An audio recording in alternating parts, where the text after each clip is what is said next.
Hello! Due to popular demand and contractual obligations, SentUAMessage is back to tackle more of your questions about Xbox 360. Hang on, didn't we end the last series on a cliffhanger? We were dying in a lift accident or something, and you can't just carry on without explaining that. I'm sure no one's interested in our daring escape from the plummeting. Oh, come on, it's just lazy. Fine, it happened like this.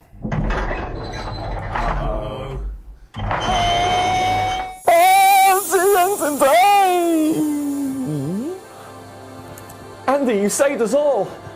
Oh, and you did an amazing job of my hair too. Yes, using my incredible powers, I was able to save us both in the nick of time. Truly, you are the greatest man that ever lived. All hail! All hail! Oh, come on, I'm almost certain that didn't happen. I mean, as I recall, it went something like this.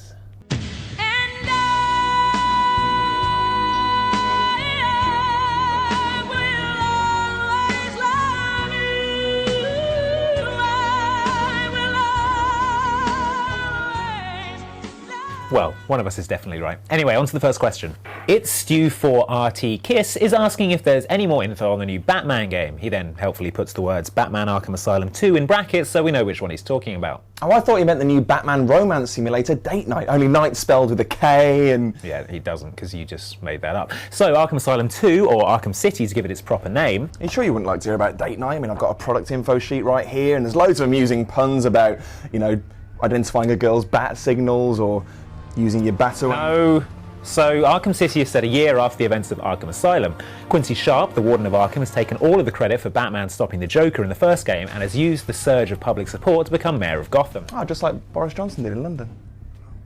Sharp has used his mayoral powers to buy up a load of Gotham slums and fence them in, turning them into a massive city-like penal colony where criminals can roam free as long as they don't try to escape. However, Batman is forced to enter the city when Two-Face captures Catwoman and threatens to execute her in public. Rather than stripping you of the gadgets and power-ups you received in the first game, you'll start Arkham City as powered up as you were at the end of Arkham Asylum. Of course, there will be new gadgets for you to use, including smoke bombs, which Batman can use to sneak away in the confusion, and a broadcast tracer device to locate signals and track them to their sources. Detective mode has also been given an overhaul, turning into more of an augmented reality mode, as the guys at Rocksteady found that players were using it all the time, which seems to have annoyed them. Oh, maybe they shouldn't have made it so incredibly useful then. What's more exciting though is that Rocksteady has said in a recent interview that the game will feature a multiplayer element. They haven't gone into details of what it will entail or even whether it will be adversarial or cooperative, but we're massively excited by the prospect. Rocksteady has done multiplayer before, 8-player deathmatch in the underrated Urban Chaos Riot Response, but our money's on Batman and Catwoman co-op challenge rooms. Whatever it turns out to be, we'll hopefully find out more soon, and you'll be the first to know once we do. Okay, now Digit861 asks if there's any news on a 5th Hitman game and underscores just how serious this inquiry is by following it with a staggering 8 question mark. Oh man, an octo question. We better answer it. Indeed. Well, nothing has been officially announced, but several signs point towards the game being in development.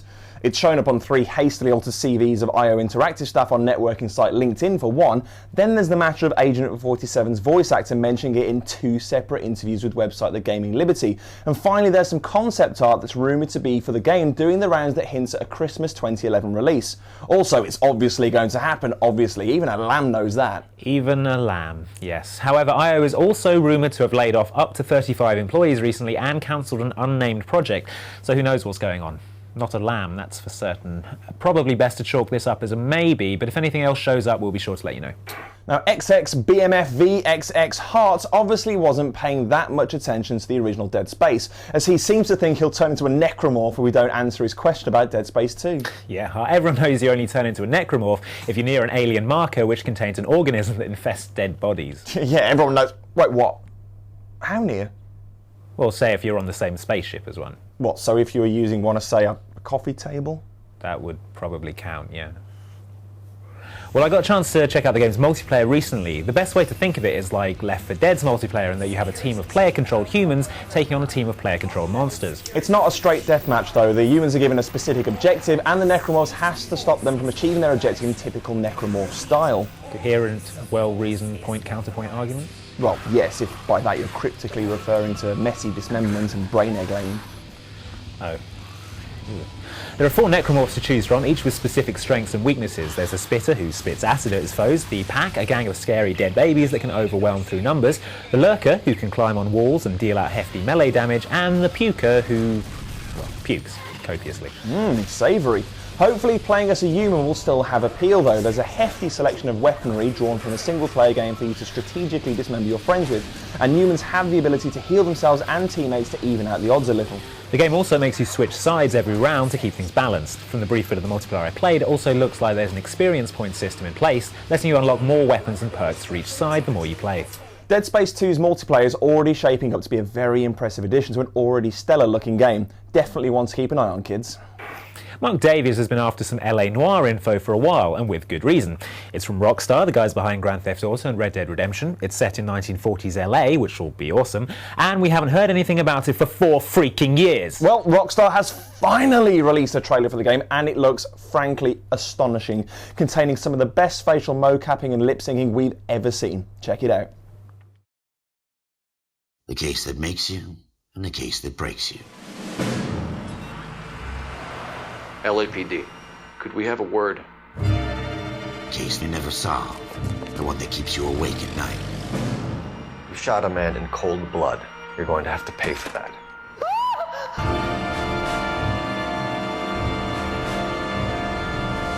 Takes a certain animal cunning, lad. Do you think you might be ready for that? What have we got? 2 stiffs, overdosed. The victim was dead before the car hit him. Spill it, or we take you out in the alley and we knock it out of you. You needed the money, so you killed her. That's not true, goddammit! I thought you'd been under fire before. So I'm supposed to believe that you don't know what happened? I expect you to draw your own conclusions. Not gonna happen, fellas. This is your chance. Don't fail me. We're done for now.